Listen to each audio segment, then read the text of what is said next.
What is up, everybody? Hey, it is Christmas. Merry Christmas, everybody. Merry Christmas, Mike. Merry Christmas. Hey, we are recording this about a week in advance of Christmas. Hey, if you're tuning in and it's Christmas for you, Merry Christmas. Or if it's not, hey, still Merry Christmas. Hope you had a good one. Hope you have a good one. And, if you want to ruin any kid's Christmas, tell them this. Tell them, hey, you know what, young man, young woman, Jesus was probably most definitely not born on December 25th. He wasn't. In fact, maybe some of you are like, what? But it's true. There's really a lot of evidence that suggests that Jesus was probably born in the springtime.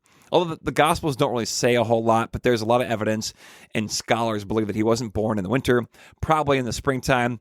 And so if you want to drop a bomb at Christmas dinner tonight, tell your friends and family, yo, dudes, Jesus was not born on the 25th.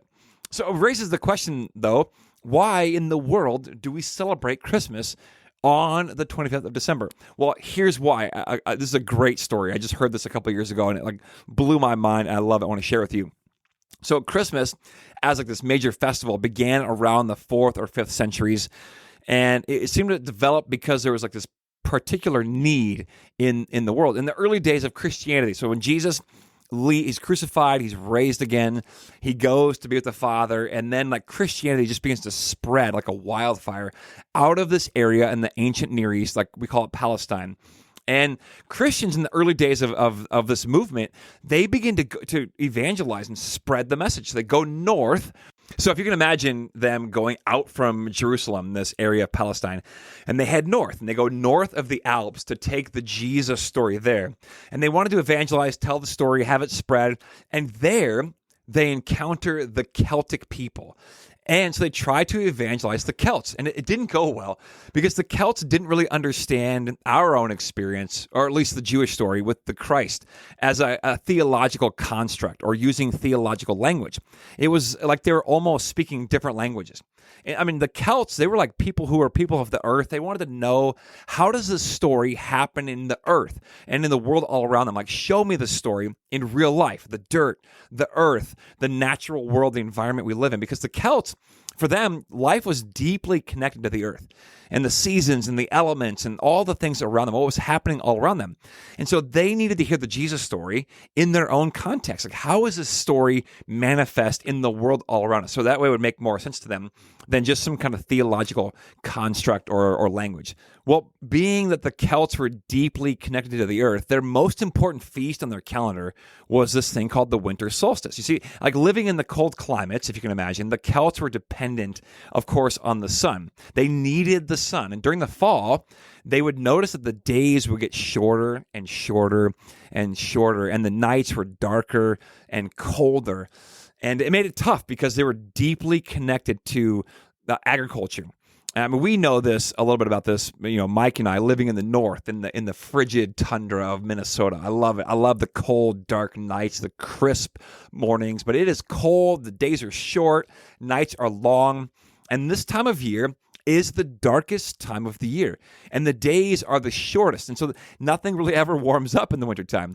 But then around the winter solstice, this is why the Celts celebrated this moment, they begin to notice the earth begins to tilt and the days slowly begin to get longer. So the solstice in this time, a part of the world, is December 21st. In fact, solstice literally means sun standing still. So the sun on this day seems to kind of hold still. And then from that day forward, the days begin to get a little bit longer and the light begins to grow again. And so you notice after the 21st of December, the days ever so slightly begin to get a little bit lighter and longer, the nights a little bit shorter. And this, for the Celts whose very lives were tied to the earth and agriculture and growing, it was worth celebrating. So they had this big party called the winter solstice. Now, we in the modern world, we know that this happens every year and it happens naturally. The earth just begins to tilt the other way and the light begins to grow again. But the Celts believed that they needed to engage in these spiritual practices in order to make the sun come back and to lengthen the days. In essence, they wanted the sun to be reborn again, and they would do things to sort of conjure up the sun being reborn and the days lengthening. So it was the darkest time of year. as it is for us. And all they wanted, needed, desperately yearned for was for the light to begin to grow again. And man, I got to tell you, if I'm honest, there are parts of my life where like I desperately need the light to begin to grow again. Like there's parts of me that have grown cold or dark and feel maybe helpless or hopeless. And I desperately need for light to be reborn there again. I don't know if you're the same, but there's a lot of parts of my life where I could just use that. And the Celts, every year, in order to kind of have this light be reborn, they would throw this big celebration and festival in order to beckon the rebirth of the sun. So the Christians go north, and they're talking with the Celts, and they hear this story.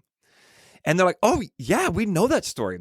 A story about a very dark time and people longing for the rebirth of the sun and a power that brings a freshness and radiance to everything in the entire cosmos.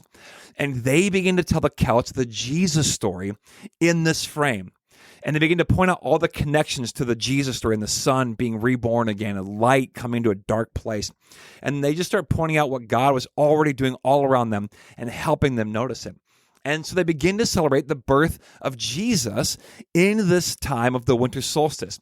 And I love it. This is indeed the Christmas story. It's why we celebrate it to this day around this time of year. It's the coldest, darkest time of year in the Northern Hemisphere. And in many ways, it's like the coldest, darkest times of our lives, and literally, and maybe even like metaphorically for many of us.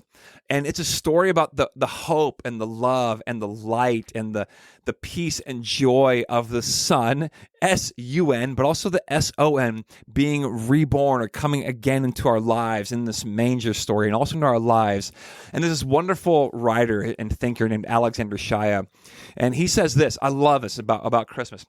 He says, Christmas falls at the darkest time of the year, but it's also at the time, the very moment when light is once again made visible to the naked eye. You can begin to see the light growing. So even though it's the darkest time of year, you can actually visibly with your naked eye see light beginning to grow. So he says, the deepest dark then is not the place where grace goes to die. The deepest dark is the place where grace goes to be reborn. Can I get an amen from the people?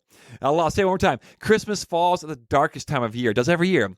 But it's also at the time of year when light begins to grow again, and it's visible again to the naked eye. So the deepest dark, Alexander Shia says, is not the place where grace goes to die. The deepest dark is the place where grace goes to be reborn, which gives you and I hope.